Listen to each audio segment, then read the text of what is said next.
Hi, my name is Matt, and I am an amateur artist. The vast majority of the art that I've done over the years has been digital. It's been digital art, so it's been either on an iPad or a Galaxy Tab, or more recently, I've been using an Intuos on my desktop.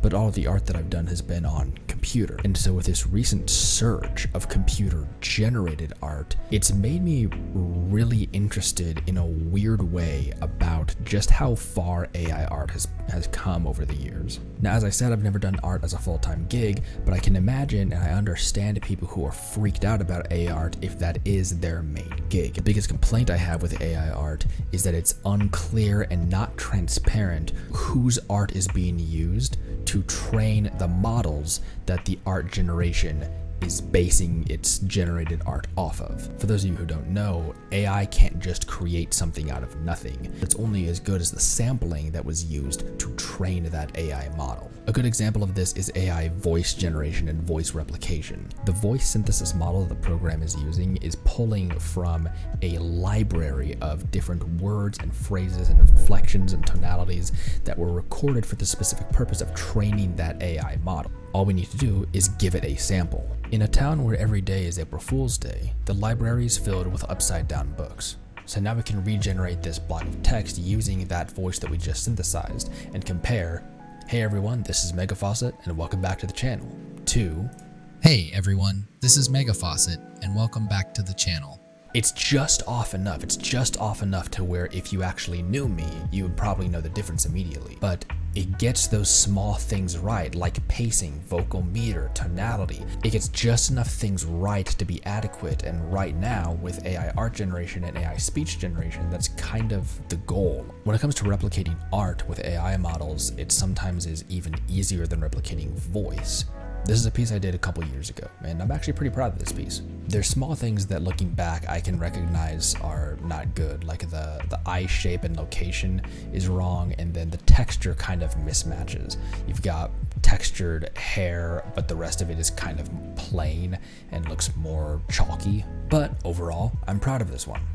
This is me duplicating the exact same concept of that picture, a woman with blue streaks in her hair holding an umbrella in the rain, using that exact same concept and generating this picture using only an AI and text. And once again, just like with the voice, small things are wrong with it. What's this weird line on her face? Why is she holding another umbrella that doesn't go anywhere? But if you were just scrolling by on your Instagram feed, you would have no idea. You would just think that this is a high quality picture that someone spent a lot of time on digitally painting in Photoshop.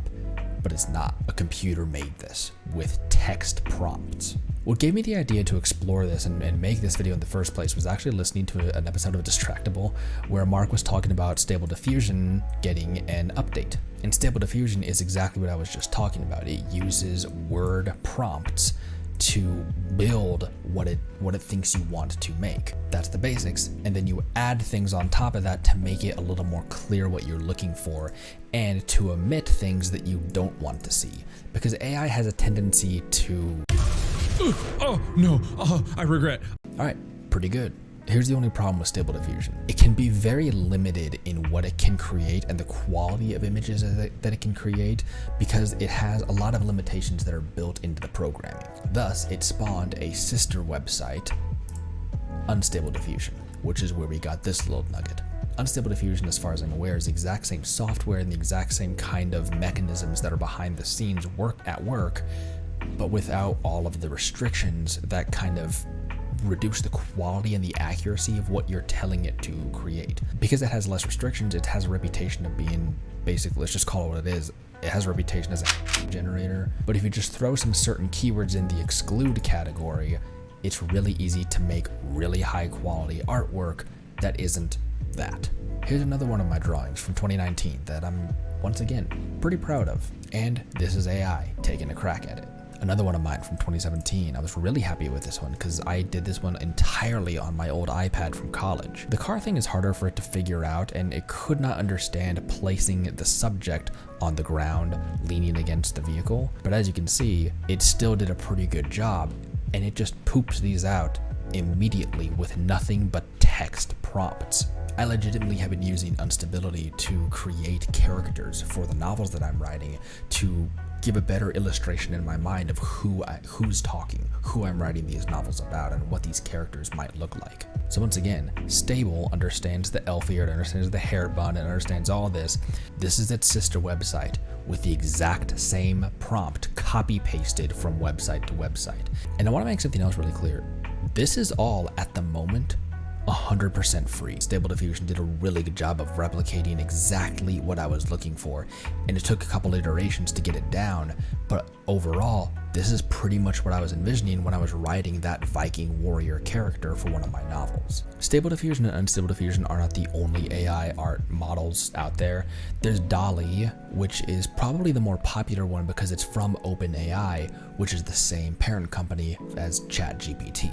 I've used all my free credits apparently. I'd forgotten that I'd explored this earlier. But you can scroll through the gallery here and see just how good some of this looks. It looks really good in terms of trying to synthesize different kinds of like Van Gogh style painting of an American football player where it can replicate styles. Artbreeder is one that I heard about through Markiplier in terms of like just the nightmare fuel that it could create. The f is that? What is that? What? The whole thing with Artbreeder is that it's using bases, it's using artistic and photographic bases to splice and create and merge something new out of several images that it's given as bases. So it's not like the Diffusion Twins where it's using a library of bases that it's been trained with. You're supplying the bases basically. SoulGen is another one that I wanted to try out. Alright, let's actually go into what created this, because this one was really good. And let's just copy paste those prompts. Alright, if you want to remove the blur, you're going to have to purchase a subscription and that kind of stuff, but you see the general layout of what it's working with, and you see how different that is from Unstability. It's still really good, it's just is clearly in a different artistic style, and once again, this is my biggest problem with AI, is nowhere on here is it listing whose art it used to train this AI model. As an artist, it's a really weird situation where I'm fascinated about what it takes to program something that can create this out of words, but at the same time, whose art style is this based on? Who supplied the art to train this model? Did they consent to it? Were they consulted at all? And are they being compensated in any way, shape, or form for using their hard work to basically be copied? This is the most recent drawing that I did. And this is where AI is not anywhere in the same ballpark as real people making artwork. And to be clear, I'm not saying that this looks better or anything like that. That's completely subjective. This is a different art style.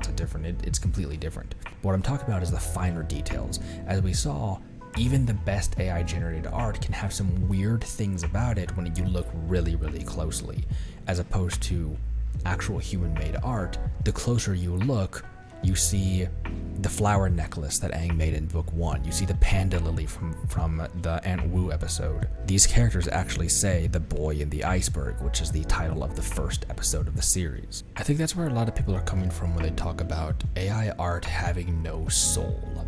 It's really good at doing portraits, but it's not really good at doing much else. It can't do comics. It can't do full mangas and hidden messages and Easter eggs littered around the page. That one human element that AI is missing is the most important human element, which is the person behind the pen.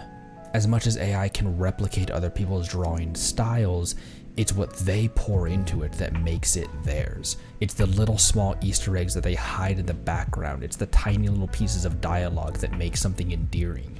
It's kind of like a Tesla Model X. Regardless how efficient it is, regardless of its interior storage capacity and the capacity of the frunk, regardless of its acceleration and all that stuff, if you were on a mountain road, you would still want a Mazda Miata. The Tesla is a very effective car, but it's not a very emotional car, and I think that sums up my opinion on AI art perfectly. Do I worry about AI replacing artists? Of course I do. I do feel that it's a long ways off at this point, but that event horizon is gonna shrink. I don't know how far off that day is, but I do know this. It's closer than anyone expects. But for the moment, and for the purpose of this video, I just find it all really interesting. I think it's a fascinating new wave of technology, but I just wish that there was more transparency. So anyway, I just wanted to make a video just exploring the weird world of AI art. So hope you enjoyed this video. Thanks for sticking around, and I'll see you on the next one.